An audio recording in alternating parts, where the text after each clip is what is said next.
Hey guys, how's it going? Today I wanted to give you a quick update on one of the containers I planted up earlier this year, and then I also want to talk a little bit about how you can have success with Superbells.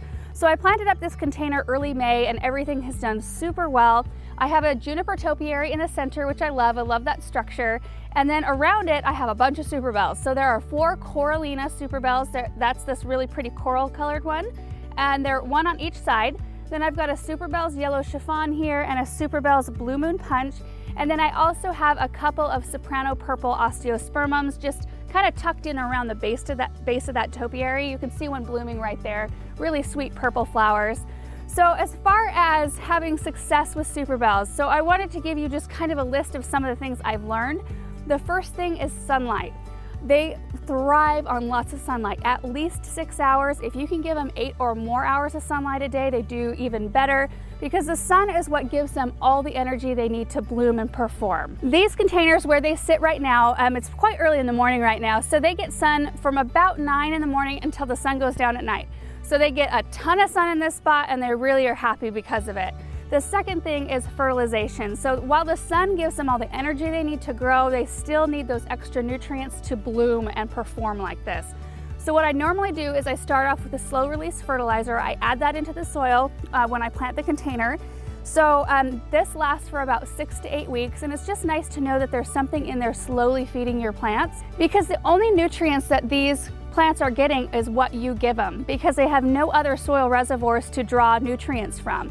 I also do use a water-soluble fertilizer once a week. So this one right here.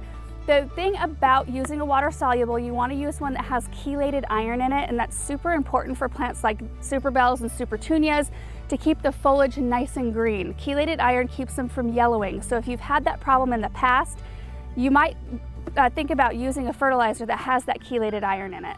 The third thing is the watering. So this one is really key because Superbells do not like to be as wet as you might think. They thrive on a lot less moisture than a lot of other annuals that you might have. So they do really well in containers and hanging baskets because they like to have a quick amount of moisture, but then they like it to drain away. They do not like to sit in moisture. In fact, they even like to dry out just slightly in between watering.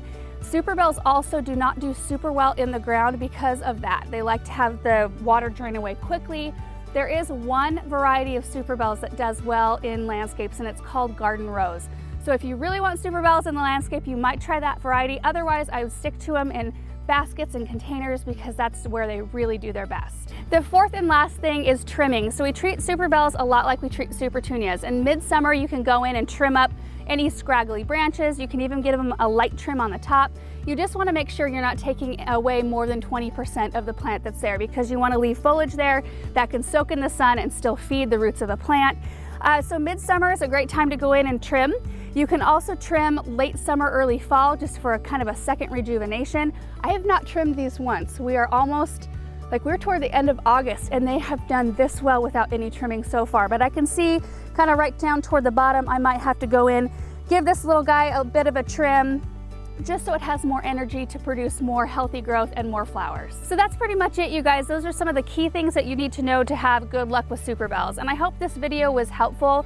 We've had quite a few questions and comments from you guys saying that you haven't had great luck with Superbells, or what's the deal? How can, what do you need to know so that you can have them look really good?